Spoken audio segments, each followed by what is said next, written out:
It is one of the oldest and unique hobbies to this day. Teachers, businessmen, realtors, professional athletes, and other individuals from all over the world participate. Each year, millions of dollars change hands to keep it alive. It's as diverse and complex as the wars it originated from. This documentary explores the various aspects of how it reclaims, recreates, and reunites the past.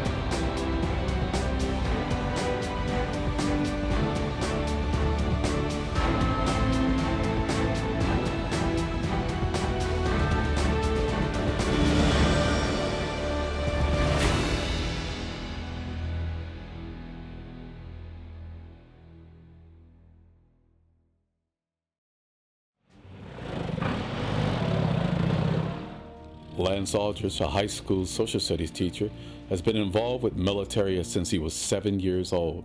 Over the years, his collection has grown to an extent that he has built a small museum in which he can display most of it. But it's not about the collecting. In terms of what type of a Militaria person I am, I would probably say it would depend upon the time, but I think most oftentimes I would refer to myself as a preservationist, meaning that I prefer to keep the items that I have kind of alive in the sense that I don't want them to drift away, but more than just the item themselves. If I would consider myself just a collector, I think collectors are more interested in just having something to have it, but a preservationist is someone, I think, that prefers to keep that item in safekeeping, but also other things that it symbolizes as well, the history, the people's stories, and all the things that would go along with that. I would say, actually a couple different areas. Collector, historian are probably the two that fit the most. By default, collecting is kind of a preservation, aspect to collecting anyway, because by collecting it, you're preserving it, either for yourself or, for future generations. And then of course the historical aspect is obvious, because obviously if you're collecting something that has any historical significance, there's history that comes along with it. So I would say collector, historian are probably the categories that both, fit me. Well, I don't make money at this. You spend more money than what you make. It does consume time. If you're reenacting, you go to different events and you travel and it costs, and that's about, we'll leave it at that. A semi-retired businessman who has always been interested in the military, built models and played war games when he was growing up, then began to collect German militaria during his adulthood. It wasn't until later in his life when he discovered reenacting. Well, I certainly am a reenactor. That's one of my hobbies, is to go out to the museums and the air shows and to help other enthusiasts with that aspect of it.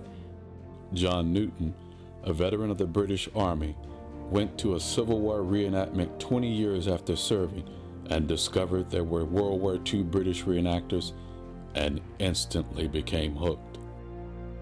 There's military collectors. There's vehicle owners, which collect vehicles and they preserve their vehicles. There is collectors who collect all types of militaria, and then there's a reenactor. And our reenactor collects the militaria, collects the vehicles, but then uses them to do public and private reenactments. Reenacting is a way to honor the veterans, the people who actually lived through this, in this particular case, World War II, by as accurately as we can portraying their uniforms and equipment and the techniques and tactics that they actually use, and displaying it for the public.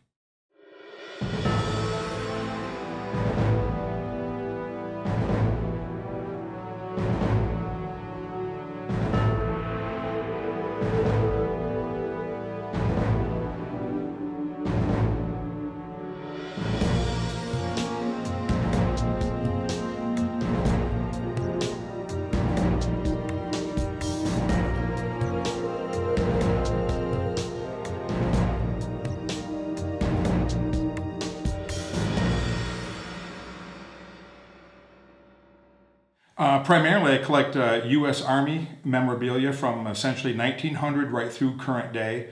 I didn't start out collecting that. Basically, I started collecting whatever I could afford at the time. And I actually started collecting, as far as using my own money, when I was 12 years old in 1970. I had a paper route, so I actually had some of my own money I could use. And we had a local PX store, and I could pedal my bike over there when I was done with my paper route and getting paid, and use it to purchase a helmet or a patch or a gas mask, anything else. And that eventually led to collecting more and more and more. So, that's how it kind of got started.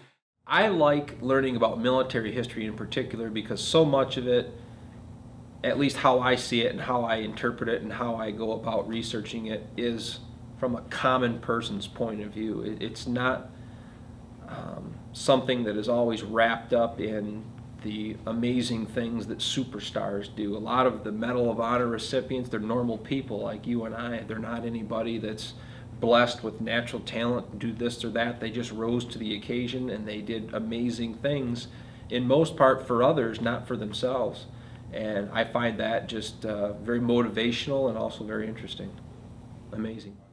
Later, I started specializing in the U.S. Army only because, again, at the time, it was probably the most prevalent items that were out there. So they were the easiest things to collect, and by default, the cheapest. So I could get more bang for my buck with my paper route money. So that's how I got started. And then eventually, a little collection becomes large, and then a simple collection becomes advanced. Pretty soon, you're into very expensive things and very complicated things. So it changes over the course of time. There comes a point in time when the collecting side of things kind of reaches a limit.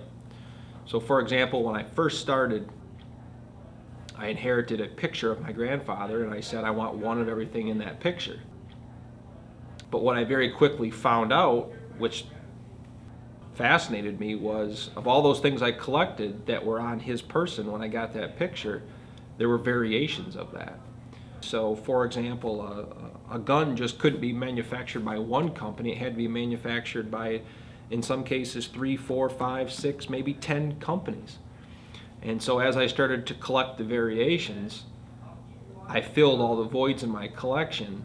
But I guess I've reached a point now where I don't want to go any further in many cases.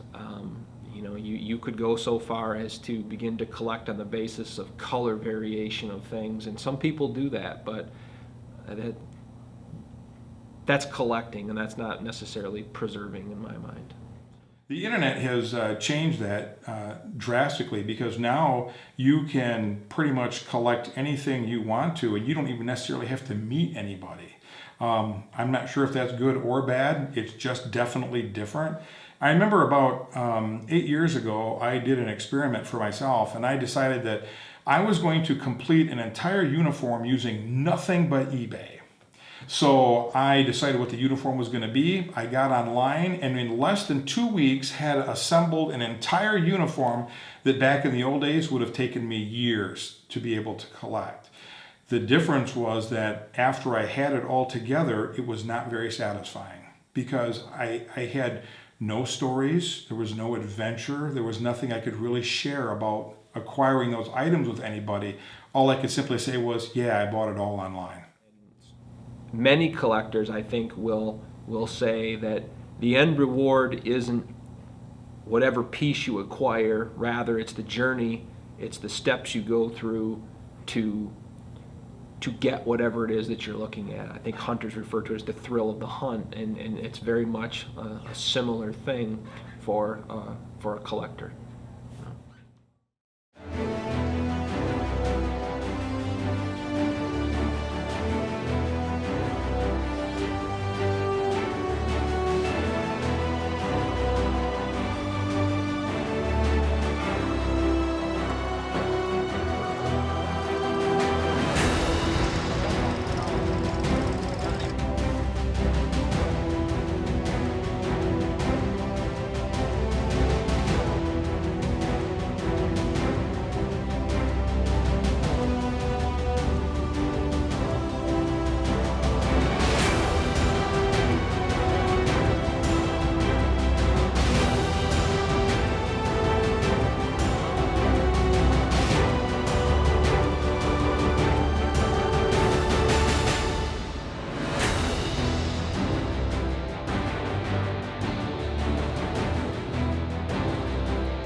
what is reenacting? There's two basic types of reenactments. Certainly with the popularity of the American Civil War, people know about the living history campsites, the public events we call them. A public event is where you have a campsite typically set up, and then the spectators come through and you can discuss your particular what time frame of the war, because for example the equipment in 1939 is very different than the equipment from 1944. That's a 5-year span, so a lot of things has changed. The German uniform as well as the American uniforms were in a constant state of evolution, so they changed. Again, it's nice to read about it and all, books and everything, but it's great to be able to put some of that into action in reenacting, especially in the tactical battles, because it's not scripted. The public battles are scripted. You still can use the same tactics. You want to be as realistic as you can be, but you're limited to the scenario, and it's a short, usually half-an-hour battle or less, and for the public. But that that has a particular value of its own, and then the tacticals over here have a value to us, and hopefully we can use that to make the public battles even more realistic. So that we have private events for training and purposes, and just for we can all rub elbows, or if you want to call it that, all the fellows that have this common interest can get together and spend a weekend together, trading stories, trading interests, showing off equipment, and then like at military bases, we can go out and actually use their training areas in a combat. We can actually train our tactics and then go out and practice them.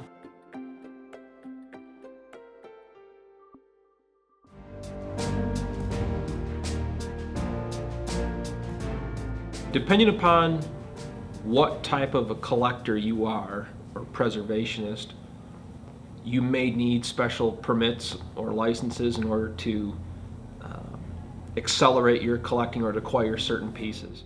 There are certain things that may require some type of federal license. I have what's called a curio and relic license, which is a license that's issued by the federal government that allows me to, purchase certain weapons that were made prior to a certain time period in history without having to go through, a licensed federal firearms dealer. But again, it's a list of items that I can get that are, on that list. You can also get, a full-blown federal firearms license, and you can legally own a machine gun in this country as long as you're willing to do the paperwork, do the background check, and pay the fee.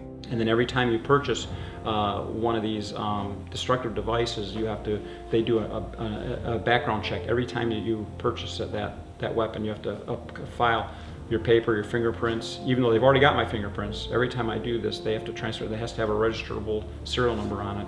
Many people will look at some of the things even that I have and say, is it legal to own them? And the quick reaction is yes, it's totally legal. As we know, the United States government, Second Amendment, allows us to keep and bear arms. And one of the things that is a responsibility of citizens is to follow the laws that pertain to that amendment. I do have federal firearms licenses to maintain certain components of my collection. Without those licenses, it's extremely illegal. Some people have tried to collect certain things or to acquire certain things without those licenses, and in some instances they've gotten caught and they've faced some severe penalties, and in some cases even some jail or prison time.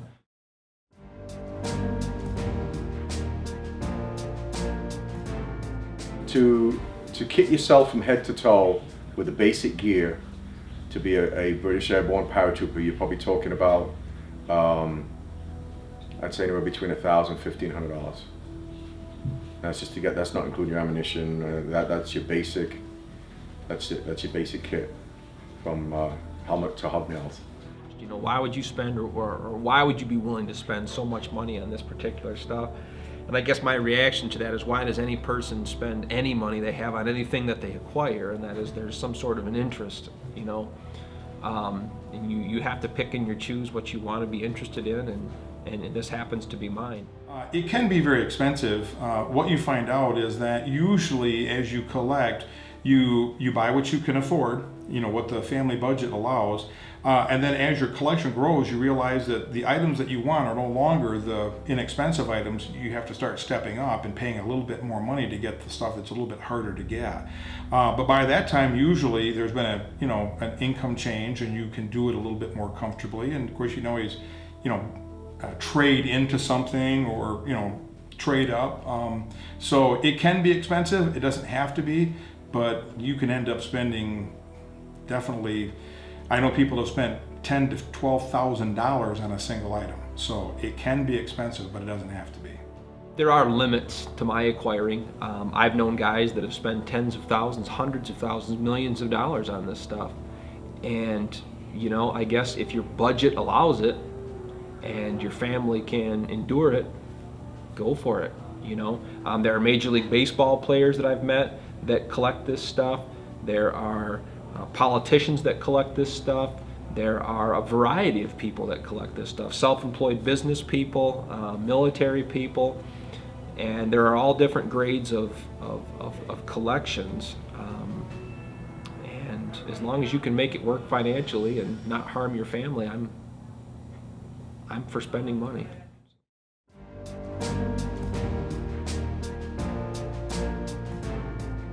Yeah, there can be, and I've ran into it a couple of times during the course of my years collecting.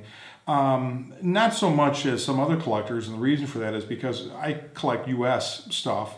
But if you collect, Third Reich, Nazi items, anything like that, a lot of people, can get the impression that you are supporting that kind of a belief or a political cause, when in fact that's not true at all. Just because you collect, World War II Third Reich items does not mean that you support fascism or Nazism. It doesn't mean you believed in anything that they did.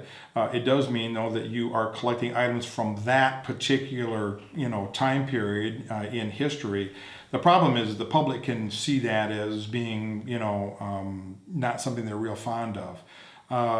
In general, military collecting, some people may perceive you as you just like destroying things and you're a warmonger by nature. And of course, that's not true at all. All the collectors I know and have met over the years are not like that at all. In fact, I don't even hunt. I have no desire to even hunt. But I have a lot of rifles and a lot of handguns. But I'd rather get my meat at Meijer or Kroger. I don't really see any. You meet interesting people. As a kid, it's kind of, there's the nerd who likes the Army stuff, Younger people might, how do I want to put this? You looked in a certain light, because military is violence, and people think if you're interested in that, you must be interested in this or that or the other thing.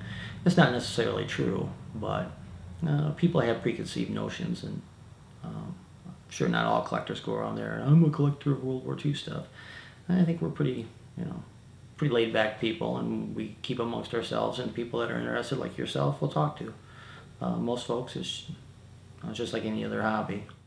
Another misconception that the average person, they see somebody in a German uniform, if they know anything about it, the first thing they're going to say is he's a Nazi.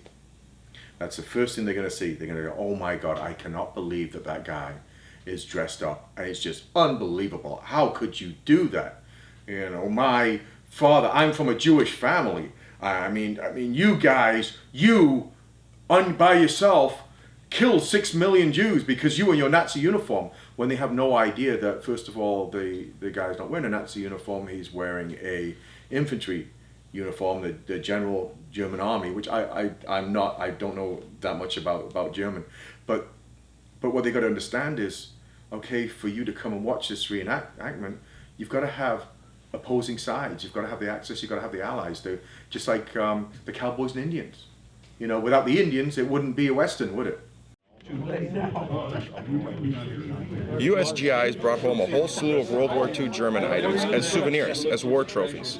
And people have blurred the lines between owning those items as hateful items, obviously they have swastikas and Nazi party things, and as pieces of history. And I think that's probably one of the biggest downsides and one of the biggest discredits to this hobby, is that people who are ignorant simply don't know the difference. They see that you own a World War II German item, and that must mean you're a neo-Nazi. Historians, collectors, those are the people who have this. Why? Because as dark as that part of our history is, it needs to be remembered. Why? So we don't make that same mistake again.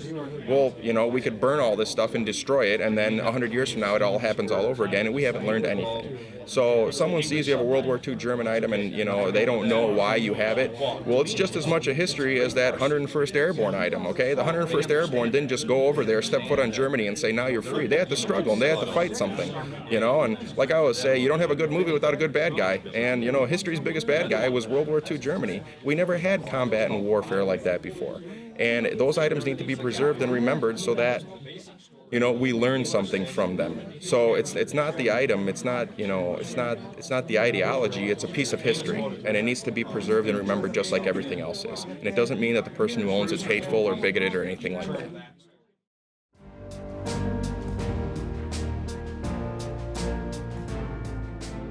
Collecting benefits me by continuing a passion that I've had since I was a young kid. I always played Army, I played G.I. Joe, I played with the plastic Army men, I did the video game thing, I read all the books, and it preserves that, but it also, I think in many respects, gives me more in that I'm constantly wondering about if I find identification marks on a piece of equipment, can I find the owner of that or the person that this was attached to?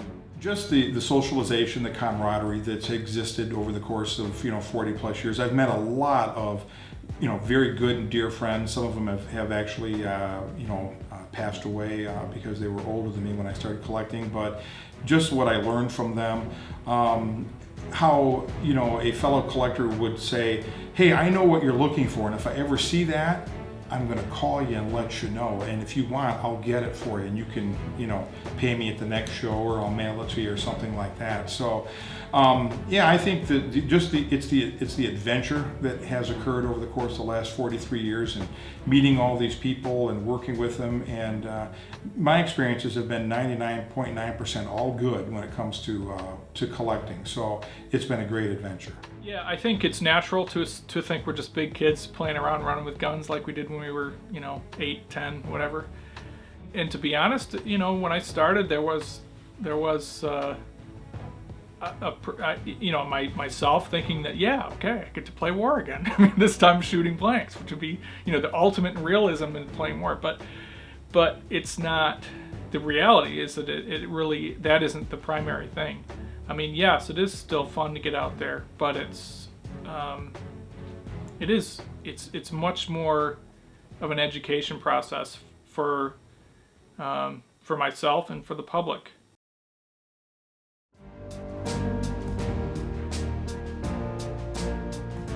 I'm still enjoying the interaction with the public in the reenacting and with the veterans that I get to meet, the veterans associations that are so glad that we're taking the time to keep people aware of what happened in World War II. Too often the military feels like people aren't even aware of what happened back then. So the World War II reenacting has really taken off, particularly after Saving Private Ryan and Band of Brothers. And the World War II veterans, I think, are finally in a place where they feel like, I can talk about it. And they're feeling appreciated. I mean, there were parades and everything after the war, but most guys probably didn't, march down through New York City with all the ticker tape and all that stuff. They came home, they may have had some celebrations, but it wasn't, they just wanted to get back to their lives. Now, and with Tom Brokaw's book, The Greatest Generation, the general public is much more aware. And so it's for us to be able to help recognize those guys and help illustrate for the public that even just a little bit of what they went through, that's, that means a lot. One of the worst things you ever want to hear as a reenactor is for a veteran, especially a World War II vet, to come up to you and say, "That's not right." That's one of the worst things. One of the best things is for a lad to come up and say, "That's exactly what we look like." I mean, that is the biggest honor of all of being a reenactor, is for somebody who's been there and done that to actually say that you're dead on, you did a great job. Once I realized that it's not about playing war, playing soldier, or whatever, it is really about honoring the veterans.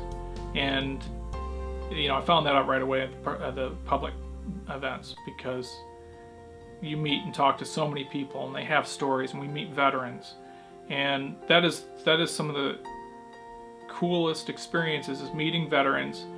Sometimes they'll tell stories that they haven't told for years. Sometimes their families have told us that their father, their relative, whatever, has never talked about it, but he talked about it because we were there, and he saw our patch, or he just saw GIs walking around, and he wanted to, it just got talking, and it's very, very, very cool. It's one of those things that you never forget, and those are probably, for me, the most valuable experiences. Actually getting to meet somebody who had been there, and they share an experience with you that their wife looks on and says, well, you never said this before. That's a pretty special part of the collecting process, or hobby, or whatever you want to call it. I always like, in terms of an interesting experience, listening to veterans as maybe I display stuff, come along and just tell me stories. Ever since I was a young kid, I remember war stories coming from my uncles and my grandfather, and I was just fascinated and just kind of enthralled at what they talked about. And when I hear those stories from veterans today, it very much takes me back and reminds me of those good times when I was a young kid. And that, for me, is the passion. Within the story lies the meaning of many of these things, and that's important to hear and to comprehend and to keep alive.